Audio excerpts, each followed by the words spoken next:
Hola, soy Sonia Cabello, directora técnica del Club Esportiu Rítmica Pratenc. Somos un club de rítmica aquí en el Prat de Llobregat.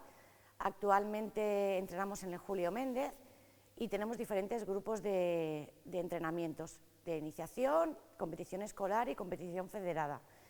Nuestro club hace 9 años que se fundó y como datos importantes conseguimos una primera categoría en el año 2016 en la modalidad de conjuntos y somos el único club en el Prat que tiene medallas en campeonatos de España.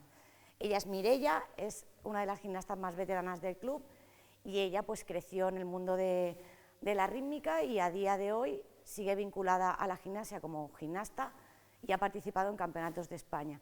Y ella es un claro ejemplo de que el deporte se puede compaginar con estudios. Ella está actualmente estudiando una ingeniería y os animamos a que vengáis a conocernos. Si queréis información podéis encontrarnos en nuestra página web www.cerpratenc.es o bien os podéis mandar un correo electrónico a cer_pratenc@hotmail.com. Os esperamos.